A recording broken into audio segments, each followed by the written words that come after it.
새는 알을 깨고 나오려고 투쟁한다. 알은 세계다. 태어나려는 자는 하나의 세계를 파괴해야 한다. 새는 신을 향해 날아간다. 그 신의 이름은 아브락사스다.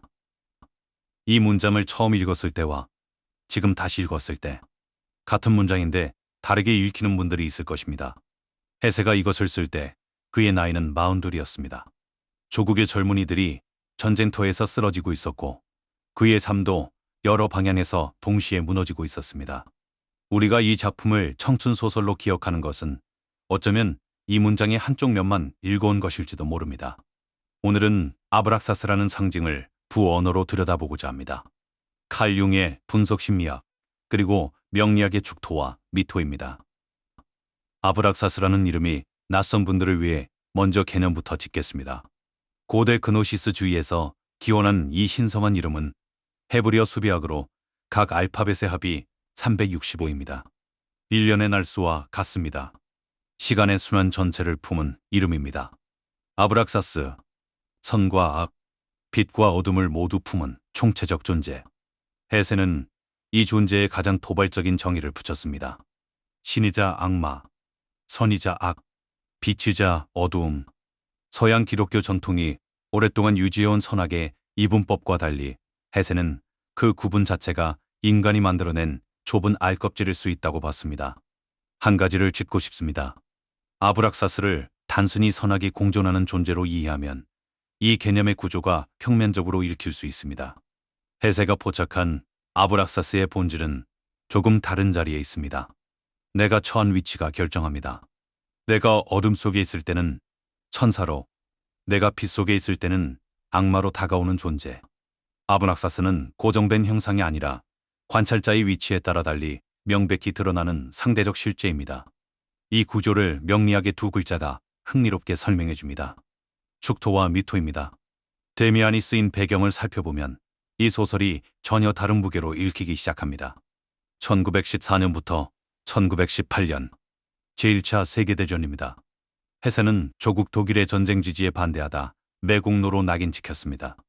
같은 시기에 아내의 정신분열증, 막내 아들의 중병, 아버지의 죽음이 겹쳤습니다. 그가 평생 믿어온 이성과 도덕의 세계, 그 알껍질이 동시다발적으로 균열을 일으킨 것입니다. 이 시기 해세는 극심한 우울증으로 칼융의 수제자인 요제프 베른하르트랑 박사에게 70회가 넘는 정신분석 치료를 받습니다.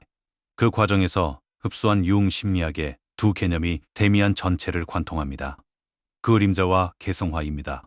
사회적 가면 뒤에 억압된 무의식의 어두운 면인데 융이 말하는 그림자는 단순히 나쁜 면이 아닙니다. 사회적으로 수용 가능한 자아를 유지하기 위해 무의식 아래로 밀어넣은 모든 것입니다. 분노, 욕망, 두려움, 그리고 때로는 인정받지 못한 재능까지도 그림자 안에 억압됩니다. 개성화는 이 그림자를 회피하는 것이 아니라 의식의 영역으로 끌어올려 통합하는 과정입니다. 융은 이것을 자기 셀프 실현이라고 불렀습니다. 이 과정은 결코 부드럽지 않습니다. 자신이 외면한 것과 정면으로 마주해야 하기 때문입니다. 해세가 치료 과정에서 경험한 것이 바로 이 자리였습니다. 기독교적 도덕체계 안에서 억압해온 내면의 어두운 면들이 분석 과정에서 수면 위로 올라오기 시작한 것입니다. 아브락사스를 향해 날아간다는 것은 이 개성화의 여정을 문학적 언어로 번역한 것으로 읽힙니다. 억압했던 그림자를 외면하지 않고 직면하고 음과 양 모두를 자신의 일부로 통합할 때 비로소 온전한 존재로 나아갈 수 있다는 것.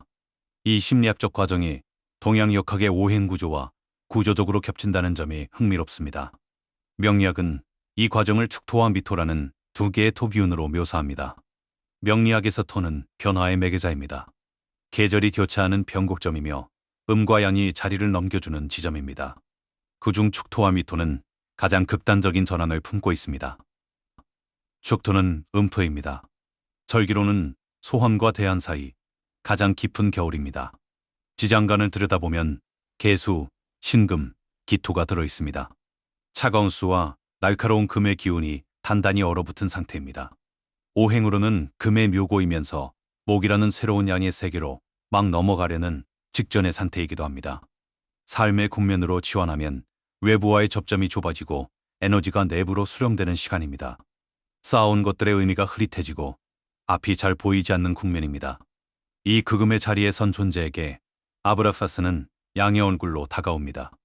지금의 얼어붙은 세계를 뚫고 찾아올 봄의 힘. 이 어둠의 알껍질을 깨부술 맹렬한 양의 에너지. 축토의 입장에서 아브락사스는 현재의 음을 끝내줄 구원의 양으로 나타납니다. 미푸는 양투입니다. 절기로는 소소와 대서 사이 가장 뜨거운 한여름입니다. 지장간을 보면 정화, 을목, 기토가 들어 있습니다. 뜨거운 화의 기운이 과잉된 상태입니다. 오헬로로는 목의 묘고이면서 금이라는 새로운 음의 세계로 막 넘어가려는 직전의 상태이기도 합니다. 더 이상 나아갈 곳이 없는 양기의 극한. 팽창이 한계에 달한 상태입니다. 삶의 국면으로 치원하면 성취는 있는데 공허하고 바쁜 방향이 흐릿한 시간입니다. 모든 것이 과잉되어 오히려 숨이 막히는 국면입니다. 이 극양의 자리에 선 존재에게 아브락사스는 의무의 얼굴로 다가옵니다. 지금의 뜨거운 세계를 끝내고 서늘한 가을로 이끄는 힘. 이 과잉된 양의 알껍질을 해체할 음의 에너지. 미토의 입장에서 아브락사스는 현재를 거두어가는 파괴의 음으로 나타납니다. 이 두 장면을 한자리에 놓으면 아브락사스의 구조가 좀 더 선명하게 보입니다. 축토는 음 속에서 양을 갈망합니다. 아브락사스는 양으로 다가옵니다. 미토는 양 속에서 음을 갈망합니다. 아브락사스는 음으로 다가옵니다. 같은 존재가 서 있는 위치에 따라 상반된 얼굴로 나타나는 것입니다. 아브락사스는 고정된 형상이 아니라 관찰자의 위치가 결정하는 상대적 실제입니다. 헤세가 아브락사스를 신이자 악마라고 표현한 것은 그 존재 자체에 선과 악이 혼재한다는 의미보다는 음의 극단의 선자에게는 양으로, 양의 극단의 선자에게는 음으로 명백히 드러난다는 상대적 구조를 포착한 것으로 읽힙니다. 이것은 용 심리학의 그림자 이론과 구조적으로 겹칩니다. 내가 억압해온 것이 곧 나를 구원하는 힘이 되는 것. 축토가 억압해온 양이 아브락사스가 되고 위토가 억압해온 음이 아브락사스가 됩니다. 물구필반. 사물이 극에 달하면 반드시 되돌아옵니다. 주역의 이 오래된 명제가 두 토의 구조 안에 그대로 담겨 있습니다. 이 이치가 헤세라는 실제 인물의 삶에서 어떻게 작동했는지를 그의 사주 명식을 통해 살펴보겠습니다. 헤르만 헤세는 1877년 7월 2일 오후 6시 30분 독일 칼부에서 태어났습니다. 여러 자료에서 확인되는 헤세의 사주 명식입니다. 이하 분석은 확정적 해석이 아니라 하나의 탐구 가능성으로 읽어주시기 바랍니다. 명식 전체에서 가장 먼저 눈에 들어오는 것이 있습니다. 화, 오행에 집중입니다. 천간에 평화와 정화가 가득합니다. 월령으로 보면 5월, 한여름에 태어났습니다. 태어난 계절과 명식의 오행이 모두 화기로 집중된 구조입니다. 조후적으로도 극도로 건조하고 뜨거운 명식입니다. 수나금에 찬 기운이 절실한 구조입니다. 비겁이 강하다는 것은 자아의 에너지가 강하고 세상을 향해 자신의 색깔을 발하려는 기운이 두드러진다는 뜻입니다. 헤세가 시, 소설, 미술을 넘나들며 평생 식상, 즉 자기 표현의 방식을 놓지 않았던 것은 이 명식의 구조와 겹쳐 읽히는 지점이 있습니다. 그런데 이 뜨거운 명식 안에 하나의 긴장이 있습니다. 일지의 자수가 있습니다. 조후적으로 메마른 이 명식에서 자수는 유일하게 차가운 기운입니다. 그리고 월지오어와 일지자수는 좌우충을 이룹니다. 월지는 사회적 활동과 외부 세계와의 접점을 보여주는 자리이고 일지는 배우자궁이자 일간의 내면 기반을 보여주는 자리입니다. 이 두 자리가 충을 이루고 있다는 것은 외부 세계와의 관계와 내면 기반 사이에 지속적인 긴장이 흐른다는 것으로 읽힐 수 있습니다.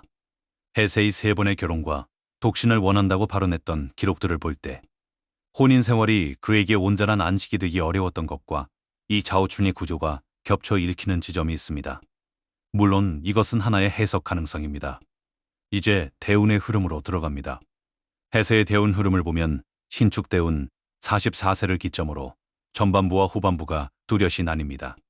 신축대운 이전, 초년부터 40대 초반까지는 목과 화가 중심인 양의 흐름입니다. 울사, 갑진, 계묘, 이민으로 이어지는 대운은 목생화의 구조를 강화하는 방향입니다. 이미 조우적으로 과잉된 화 비검 명식에 목인성이 화 비겁을 더 키우는 흐름이 이어지는 것입니다. 신강한 비겁 명식에서 인성은 돈보다 부담이 될 수 있습니다. 이것이 해세의 초년과 청년기 삶의 결과에 겹쳐 읽히는 지점이 있습니다. 해세는 선교사 집안에서 태어났습니다.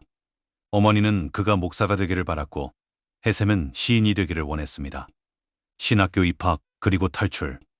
1892년 15살 때의 자살기도. 정식 학교를 끝까지 마치지 못한 방황. 이 시기 해세가 겪은 것은 외부에서 부여된 인성의 무게, 즉 종교적 가족 권위와 자신의 식상 본성 사이의 충돌로 읽힐 수 있습니다. 그리고 1902년 해세 나이 25, 계묘 대운 구간. 어머니가 오랜 지병으로 세상을 떠납니다. 이 시점을 전후로 해세의 글쓰기가 본격화됩니다. 종교적 권위에서 심리적으로 독립하는 순간 억눌려 있던 식상의 기운이 발현되기 시작한 것으로 읽힐 수 있습니다. 20대의 해세가 쓴 작품들을 보면 독일 낭만주의와 자연 철학이 중심입니다. 괴테와 루소가 정신적 기반이었습니다. 아직 양의 흐름 안에서 자아의 빛을 세상을 향해 바라는 방향이었습니다. 30대로 넘어오면 무게가 달라집니다. 니체와 쇼펜하우어의 영향이 강해집니다. 사회와 도덕보다 개인의 자유, 삶의 고통과 그 의미에 대한 질문이 중심으로 이동합니다. 양의 끝에서 균열이 시작되는 국면입니다. 그리고 이민대운 말미 40대 초반에 데미안이 씌어집니다. 신축대운. 해세 나이 44세에서 53세. 이 대운이 이전 흐름과 어떻게 다른지를 보겠습니다. 신축 이전의 대운들은 목과 화가 중심이었습니다. 목생화로 이어지는 양의 흐름. 조우적으로 뜨거운 명식이 더 뜨거워지는 방향이었습니다. 신축대운에서 천간 신금이 들어옵니다. 신금은 화 일간에게 재성입니다. 그리고 지지축토는 금의 묘고입니다. 재성이 묘고에 잠들어 있는 구조, 외부 세계와의 기반이 수렴되거나 재편되는 흐름으로 읽힐 수 있는 지점입니다. 역사적 사실을 겹쳐보면 이 시기는 제1차 세계대전과 겹칩니다. 해세가 44세가 되는 1921년 이전 이민대운 말미부터 신축대운 초입까지의 구간입니다. 독일 제국의 재정이 붕괴하고 유럽 정신 문명 전체가 해체되던 시기. 해세가 믿었던 세계의 알껍질이 외부에서도 동시에 깨지고 있었습니다. 그리고 이 시기에 명식 전체의 조후가 달라지기 시작합니다. 과잉된 화의 기운에 금과 토가 들어오면서 화생토, 토생금의 흐름이 열립니다. 목생화로만 달려오던 양의 과잉이 이제 토생금, 금생수의 방향으로 출구를 찾기 시작하는 것입니다. 이 조후의 변화가 해세의 정신세계 이동과 겹쳐 읽히는 지점이 있습니다. 낭만주의와 자연 철학의 세계에서 해세의 관심이 서서히 다른 방향으로 이동합니다. 칼융의 분석 심리학, 그리고 노자 장자 주역으로 대표되는 중국 도가 철학, 석가모니의 불교와 우파니샤드로 이어지는 인도 철학까지. 물러남과 수렴의 지혜, 음의 사유 체계입니다. 해세는 신축대운 이후에도 작품을 씁니다. 시다르타, 인도 불교와 힌두 철학의 언어로 쓴 깨달음의 서사, 황야의 일이, 융심리학과 무의식의 세계, 유리알 유희, 동서양 정신의 통합을 향한 만년의 탐구, 화생토, 금생수의 흐름이 열리면서 해세의 문학이 음의 깊이를 갖기 시작한 것으로 읽힙니다. 이것은 여러 해석 가능성 중 하나입니다. 명식과 대운의 흐름이 한 사람의 정신세계 이동과 이렇게 겹쳐 읽힐 수 있다는 것 자체가 명리학을 탐구하는 하나의 흥미로운 접점입니다. 축토대운이든 미토대운이든 혹은 양에서 음으로 흐름이 전환되는 경계의 시기든 공통적으로 일어나는 현상이 있습니다. 기존의 울로가 흔들린다는 것입니다. 축토대운의 시기는 에너지가 내부로 수렴되며 외부 세계와의 접점이 좁아집니다. 삶의 속도가 느려지고 쌓아온 것들의 의미가 재검토됩니다. 이 시기를 단순히 침체로 읽을 수도 있지만 달리 보면 지장간의 기운이 재편되며 다음 국면을 준비하는 과정으로도 읽힙니다. 미토대운의 시기는 과잉된 양기가 한계에 도달합니다. 번아웃, 방향상실, 성취 이후의 공허함, 양기가 소진되어 음으로의 전환을 준비하는 신호일 수 있습니다. 그렇다면 명리학에서 충은 어떻게 읽어야 할까요? 충은 두 기운이 정면으로 부딪히는 것입니다. 좌우충처럼 혹은 앞서 이야기한 충미충처럼 부딪히면 당연히 흔들립니다. 기존에 단단히 닫혀있던 것들이 열립니다. 이것이 계고입니다. 이 구조를 서양 철학의 언어로 옮기면 흥미로운 접점이 보입니다. 해겔의 변증법입니다. 어떤 상태가 그것과 반대되는 힘과 충돌할 때 둘 중 하나가 이기는 것이 아니라 그 충돌을 통해 이전과는 다른 새로운 국면이 열린다는 것입니다. 얼음과 열기가 만나 수증기가 되듯 두 기운이 부딪혀 이전의 어느 쪽도 아닌 새로운 흐름이 시작됩니다. 충은 그 변증법의 명리학적 표현입니다. 단순한 파괴가 아니라 닫혀있던 것이 열리고 새로운 흐름이 시작되는 과정입니다. 데미안에서 싱클레어의 서사가 바로 이 구조입니다. 그는 자신의 어두운 면을 두려워하며 억압했습니다. 그 억압이 내면의 긴장을 키웠습니다. 데미안의 인도로 그 그림자를 직면했을 때 싱클레어는 이전의 자신이 아닌 전혀 다른 결의 인간으로 나아갑니다. 억압 직면 통합의 과정입니다. 아브락사스는 목적지가 아니라 충돌이 열어낸 새로운 국면 안에 있는 힘. 헤세가 데미안을 쓴 것은 이 전환의 과정 한가운데서였습니다. 양의 흐름이 소진되고 음의 흐름이 열리는 경계. 그 경계에서 그는 싱클레어의 각성을 써내려갔습니다. 그리고 그 이후의 삶을 음의 지혜로 채워나갔습니다. 오늘 헤세의 명식을 통해 대운의 전환과 정신세계의 이동을 이야기했습니다만 사주 분석은 단 하나의 요소로 인과관계를 설명하는 것이 아닙니다. 원국과의 합형, 충의 관계, 천간의 투출, 격각의 구조, 격국의 변화 등등 운의 상호작용이 어디로 귀결되는가. 그리고 이 모든 것에 더해 가장 중요한 것이 하나 있습니다. 명식의 주인이 어떤 관계 속에 놓여 있는가. 같은 명식을 가진 사람이라도 어떤 환경 속에 있는지, 어떤 관계망 안에서 움직이는지, 그리고 그 사람이 자신의 기운을 어떤 방향으로 쓰는지에 따라 운의 작용 방식이 달라집니다. 헤세가 신축대운의 조후 전환 속에서 데미안을 쓸 수 있었던 것은 그 기운의 변화를 융심리학이라는 언어로 직면하고 글로 써내려갔기 때문입니다. 같은 대운이라도 그 에너지를 어떻게 운용하느냐에 따라 결과는 달라집니다. 명리학은 고정된 학문이 아닙니다. 원국이라는 본질적 기운이 대운, 세운, 월운이라는 시간의 흐름과 만나고 그 안에서 당사자가 어떤 관계를 맺고 어떻게 움직이는가에 따라 끊임없이 변화하는 역동적 구조입니다. 어떤 오행이 절대적으로 좋고 나쁜 것이 아니라 원국 전체의 관계 속에서 그 기운이 어떻게 작용하는지를 읽는 것. 이것이 명리학을 하나의 학문으로 바라볼 때 보이는 결입니다. 헤세가 동양 철학에서 건져 올린 것도 이 결이었을 것입니다. 음양의 상대적 구조, 극에 달하면 전환된다는 물급 필반의 이치. 이것이 그의 아브락사스 개념과 만난 지점입니다. 알을 깨는 것이 목표가 아니다. 새로운 세계로 나아가는 과정 안에 있는 것. 오늘 영상은 여기까지입니다. 데미안, 아브락사스, 명리학의 흐름에 대해 더 이야기 나누고 싶으신 분들은 댓글로 남겨주십시오. 다음 영상에서 뵙겠습니다.